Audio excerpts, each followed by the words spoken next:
Bonjour à toutes et à tous, fidèles fans de Plus belle la vie, et bienvenue sur la chaîne pour un tout nouveau décryptage intensément bouleversant de votre feuilleton préféré.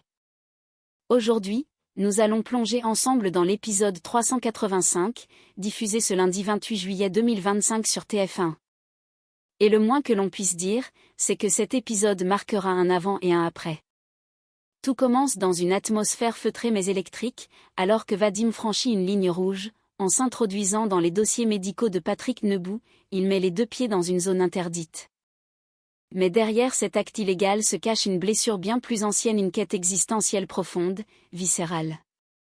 Vadim cherche une vérité qu'on lui a toujours refusée, quitte à forcer le destin. Pendant ce temps, Patrick, d'abord dans le refus et la colère, finit par céder. Car malgré les hurlements, malgré la menace qu'il fait peser sur le jeune homme, il sent au fond de lui que quelque chose cloche. Alors, dans un silence chargé d'émotions, il tend le bras, accepte le test ADN et laisse le sort décider. À ce moment précis, tout bascule. Un possible lien de sang est en train de se dessiner entre eux. Un lien qui pourrait bouleverser à jamais leur vie. Mais ce n'est pas tout. Dans un tout autre registre, Hector fait une révélation glaçante à Ulysse et Ophélie. Il est atteint de la maladie d'Alzheimer et a décidé de mettre fin à ses jours par suicide assisté. La nouvelle tombe comme un coup près. Ses enfants de cœur s'effondrent. La douleur est immense, la décision incomprise. Et pourtant, Hector veut leur offrir un mois de paix, un mois d'adieu, un mois de vie avant le grand départ. Et quand Vanessa apprend à son tour la vérité, c'est tout un monde qui s'écroule autour d'elle. Du côté du Mistral, les émotions prennent une autre forme. Steve accompagne tendrement Morgan dans sa lutte contre sa peur du vide, l'aidant à affronter ses démons grâce à la réalité virtuelle. Un moment doux, touchant, profond, où l'amour naît à travers le courage. Et pendant ce temps, Laura s'enferme dans une quête obsessionnelle de perfection, se préparant pour l'épreuve de rappel comme si sa vie en dépendait. Un besoin viscéral de briller, de prouver sa valeur au risque de s'y perdre. Enfin, Babette traverse une zone de turbulence émotionnelle. Troublée par l'attirance soudaine qu'elle ressent pour Mathieu, elle tente de se calmer avec des tisanes douteuses. Mais derrière ces bouffées de chaleur et cette culpabilité, se cache peut-être une crise plus profonde qu'il n'y paraît. Cet épisode est un véritable concentré d'émotions humaines, de révélations bouleversantes, de décisions irréversibles. Un épisode comme on les aime, profond, tendu, poignant et absolument inoubliable. En fin de matinée, Vadim pousse doucement la porte du cabinet médical. Le silence règne. Il jette un regard prudent autour de lui, s'assurant que Jennifer est absente. Aucun bruit, aucune présence. D'un pas rapide, il se dirige alors vers l'ordinateur administratif. Le cœur battant, il ouvre le logiciel des dossiers médicaux, entre le code d'accès qu'il a vu plusieurs fois utilisé et tape un nom, Patrick Nebou. Le dossier s'ouvre. Vadim parcourt les données médicales, antécédents, groupe sanguin, examen, son regard s'arrête net. Une information l'interpelle. Il plisse les yeux, tente de rester calme malgré l'adrénaline. Mais soudain, une voix le fait sursauter derrière lui. « Qu'est-ce que tu fais là, Vadim ?» Babette vient d'entrer dans la pièce, visiblement surprise de le trouver en pleine fouille. Vadim referme brutalement l'écran, prend une grande inspiration. « Rien d'important, » répond-il, évasif. « C'est le poste administratif ici, tu n'as rien à y faire, dit-elle, soupçonneuse. Vadim la fixe un instant, puis se lève calmement. « Je ne vais pas te donner d'explication. »« Ah non ?» Il enfile sa veste avec un sourire tendu. « Je vais juste boire un café. » Et sans attendre sa réponse, il quitte la pièce, laissant Babette seule, intriguée et de plus en plus méfiante. Un vent de tension commence à souffler au cabinet. Peu après le départ précipité de Vadim, Babette, encore troublée, referme doucement la porte du cabinet. Quelque chose cloche. Elle sent confusément que ce n'est pas juste une curiosité maladroite. Non, c'est plus profond, plus personnel. Et le nom tapé sur l'ordinateur Patrick Nebou résonne encore dans son esprit. Elle attrape aussitôt son téléphone et compose le numéro de son mari. Patrick répond rapidement. « Allô, Babette ? Oui, dis-moi, tu as demandé à Vadim de consulter ton dossier médical? Un silence s'installe à l'autre bout du fil. Pardon? Demande Patrick, surpris. Il était au cabinet. Il fouillait dans tes infos. Et quand je l'ai surpris, il m'a dit que tu lui avais demandé de vérifier un truc. Mais pas du tout. Je ne lui ai jamais demandé ça.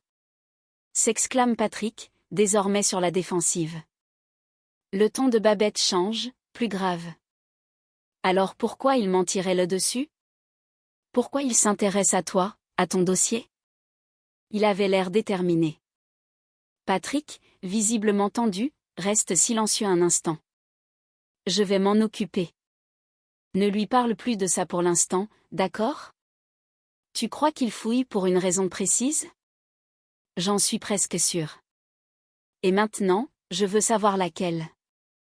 Babette raccroche, inquiète. Quel jeu joue vraiment Vadim? Et pourquoi son regard se tourne-t-il vers Patrick? Les pièces du puzzle commencent à bouger. Dans un couloir discret du commissariat, l'atmosphère est tendue. Patrick a convoqué Vadim. Le regard dur, les bras croisés, il ferme la porte derrière lui, laissant toute trace de formalité de côté. Tu voulais me parler? Lance Patrick, d'un ton froid. Vadim ne se démonte pas. Il soutient son regard et va droit au but, la voix calme mais chargée d'émotion. Je vais pas tourner autour du pot. Je pense que vous pourriez être mon père. Un silence glacial tombe dans la pièce. Patrick cligne des yeux, abasourdi. Qu'est-ce que tu racontes là? Vadim insiste, le souffle court. J'ai mené mes recherches. Le concours de 2002, la période où ma mère était à l'école de police, votre nom apparaît. Vous auriez pu. Stop. Coupe Patrick sèchement. Il s'approche de Vadim, le regard dur comme l'acier. Je ne suis pas ton père. Et je ne veux plus jamais entendre ça. Vadim garde son calme, mais sa voix tremble légèrement. Alors faites un test ADN. C'est simple. Si vous êtes sûr de vous. Patrick explose. Je t'ai dit non. Je ne ferai aucun test. Tu crois que t'as le droit de débarquer comme ça dans ma vie? Fouiller dans mes affaires? C'est pas un jeu, Vadim. Le jeune homme tente de justifier son besoin de vérité, mais Patrick le coupe net, la voix plus grave. Laisse-moi tranquille. Et surtout ne répands pas cette rumeur. Parce que si tu le fais. Il marque une pause, se penche légèrement vers lui et murmure. Je m'occuperai personnellement de toi. Vadim encaisse, figé. Le message est clair. Plus qu'une mise en garde, c'est une menace. Patrick tourne les talons, laissant Vadim seul dans le couloir, bouleversé mais plus déterminé que jamais. Dans le salon lumineux de la maison familiale, une tension sourde flotte dans l'air. Ulysse fixe son téléphone, le regard perdu. Il vient de recevoir un message d'Hector, leur père veut les voir tous les trois, Vanessa, lui et Ophélie. Pas demain, pas plus tard. Aujourd'hui. Ophélie, assise à l'autre bout du canapé, lève les yeux. C'est maintenant qu'il veut parler? Ulysse acquiesce, silencieux. Mais ce silence est vite rompu par la voix froide et tranchante de Vanessa, qui vient d'entrer dans la pièce après avoir consulté le même message. Je n'irai pas. Ophélie se redresse, interloquée. Quoi? Mais pourquoi? Vanessa serre les mâchoires, visiblement blessée mais déterminée à ne rien montrer. Elle fixe un point invisible dans la pièce, comme pour se protéger de l'émotion. Parce que je sais ce qu'il va nous dire. Il veut nous réunir pour nous annoncer qu'il va partir pour aller faire le tour du monde avec sa chérie Blanche. Un rictus de dédain glisse sur ses lèvres quand elle prononce le prénom de Blanche. Et franchement, je n'ai aucune envie d'assister à ça. Ophélie échange un regard inquiet avec Ulysse. Ce rendez-vous, c'est peut-être la dernière tentative d'Hector pour leur dire adieu à sa manière et leur mère refuse de venir. Une fracture familiale vient de se creuser un peu plus. Vanessa, quant à elle, tourne les talons sans un mot de plus. Elle a fait son choix. Mais à quel prix? Dans les couloirs de la résidence Massalia, la tension monte doucement, mais sûrement. Tandis que certains candidats relâchent un peu la pression, Laura, elle, ne lâche rien. Chaque soir, elle s'entraîne avec une rigueur presque obsessionnelle. Dans la cour, elle enchaîne les exercices de renforcement musculaire, chronomètre en main, gestes précis, souffle court, regard déterminé.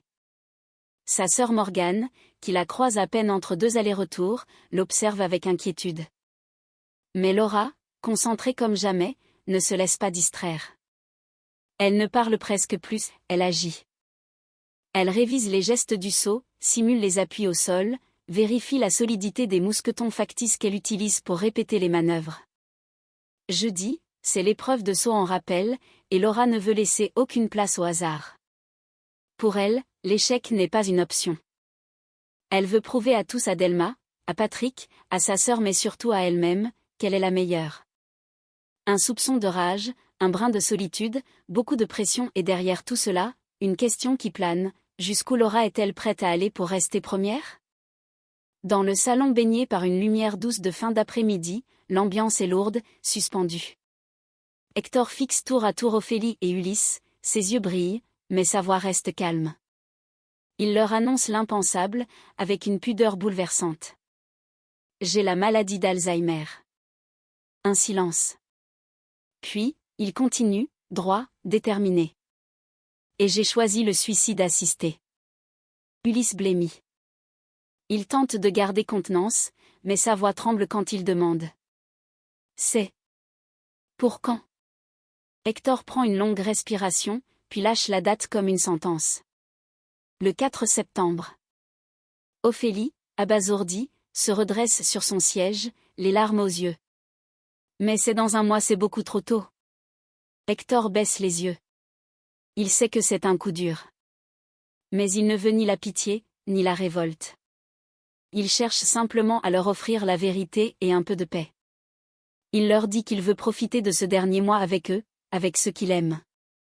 Vous avez été comme les enfants que je n'ai jamais eus de là-haut, je veillerai sur vous.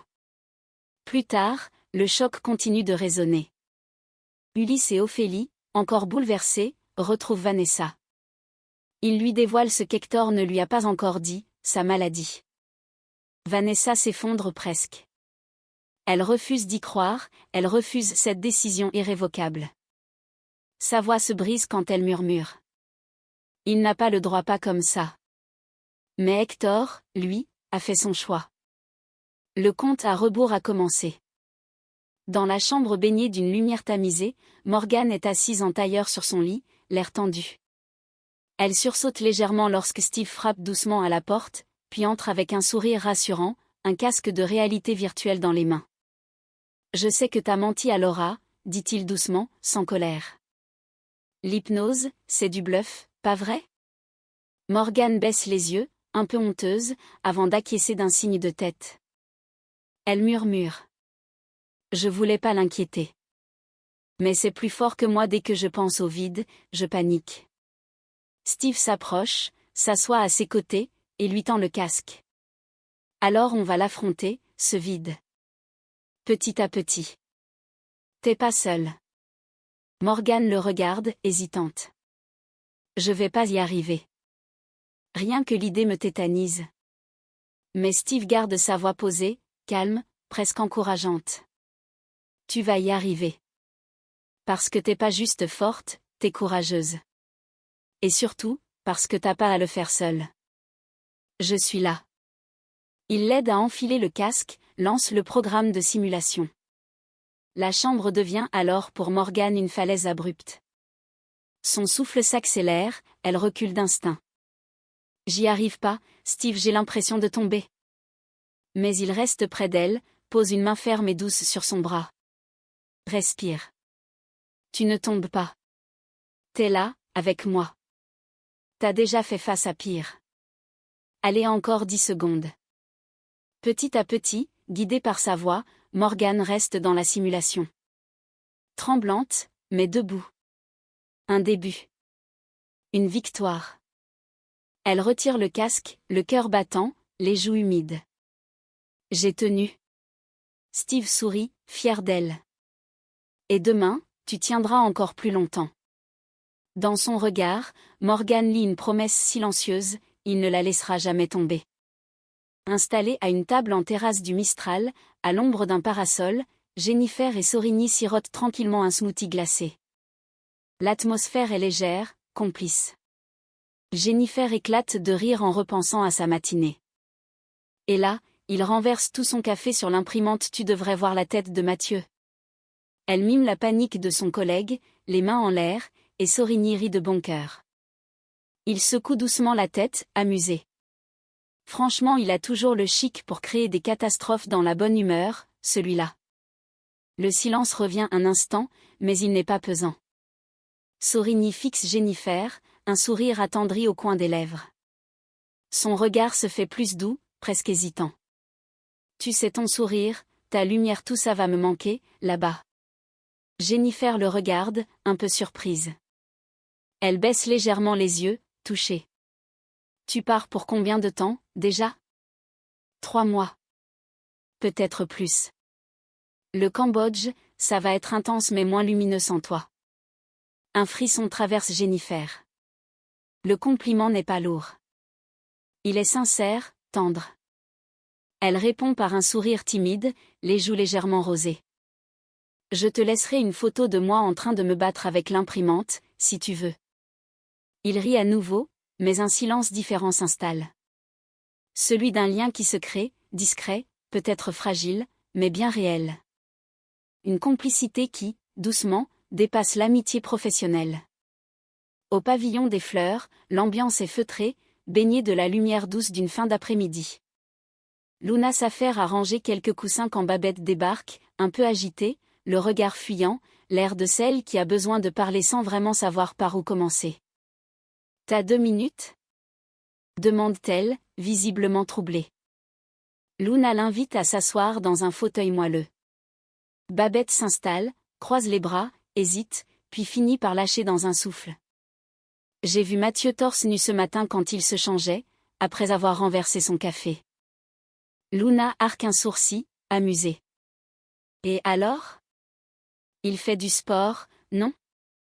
Non, mais Luna, j'ai eu une bouffée de chaleur de dingue. Genre, la vraie montée de température, avec les joues rouges, le cœur qui bat comme une ado. Luna la regarde, mi-sourire aux lèvres, mi-étonnée. Babette poursuit, presque gênée. C'est pas fini. Depuis quelque temps, je rêve de lui.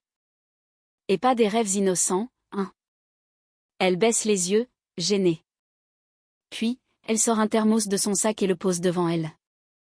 Du coup, je me suis remise aux tisanes menthe poivrée, lait de soja. Paraît que ça calme les ardeurs. Elle en boit une gorgée, grimace aussitôt. C'est immonde. Mais j'ai pas trouvé mieux pour tenter de calmer ma libido. Luna éclate de rire, attendrie.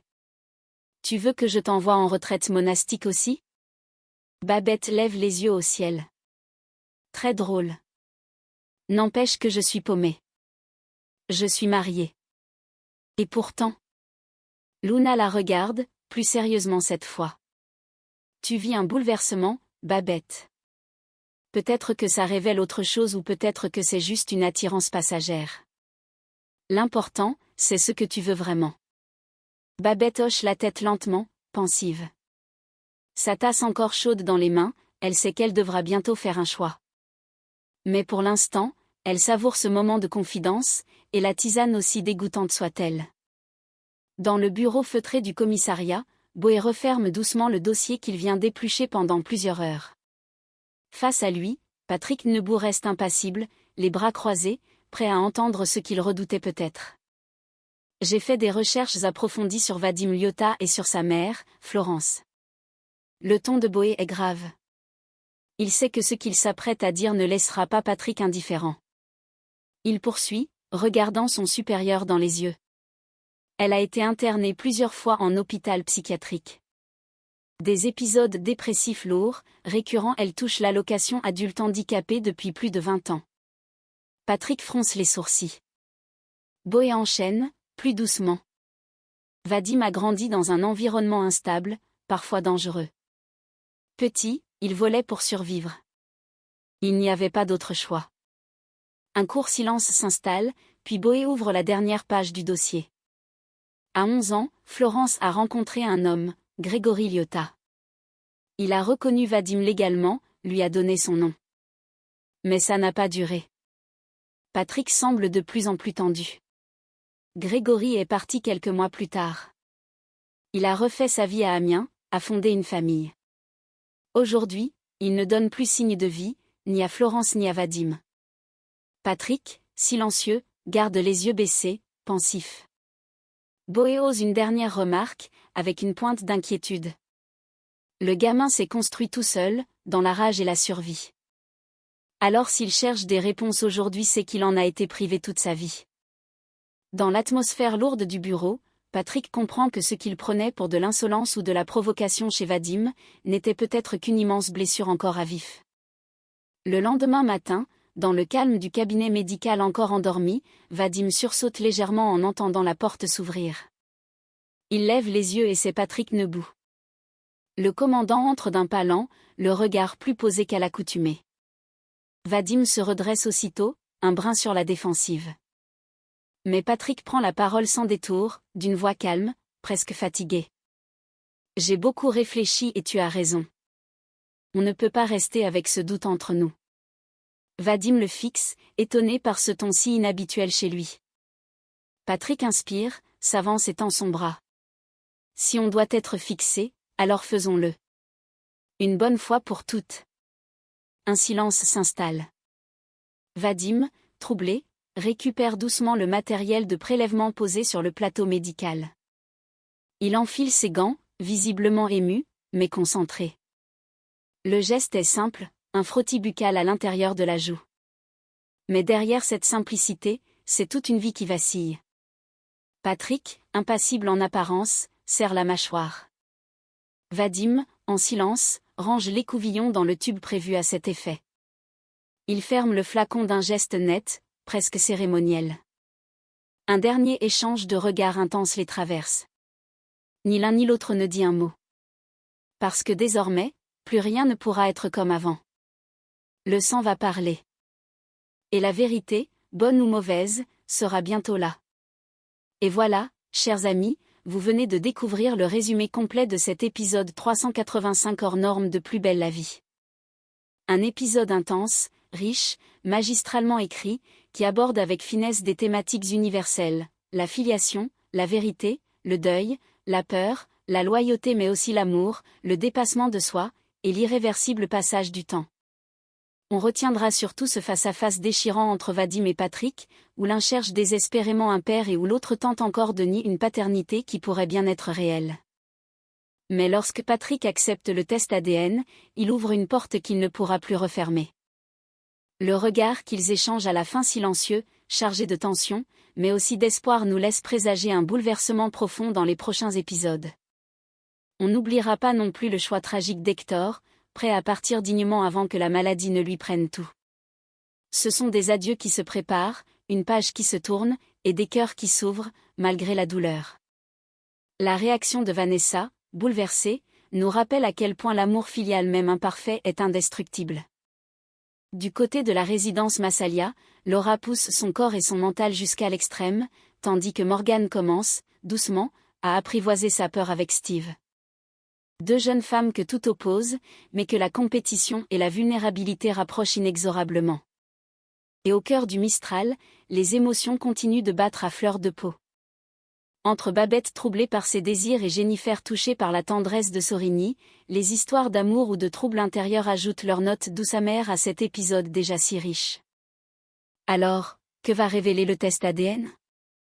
Patrick est-il vraiment le père biologique de Vadim? Hector ira-t-il jusqu'au bout de sa décision? Morgane parviendra-t-elle à surmonter sa peur pour l'épreuve? Et surtout jusqu'où Laura est-elle prête à aller pour gagner? Autant de questions qui trouveront peut-être des réponses dans les épisodes à venir. N'oubliez pas de liker, de vous abonner à la chaîne, et d'activer la cloche pour ne rater aucun de nos prochains résumés. Et surtout, dites-nous en commentaire ce que vous avez ressenti face à cet épisode fort et bouleversant. Quelle scène vous a le plus marqué? Quelle décision vous a ému, révolté, inspiré? Merci à tous pour votre fidélité. Prenez soin de vous et à très vite pour la suite de Plus belle la vie.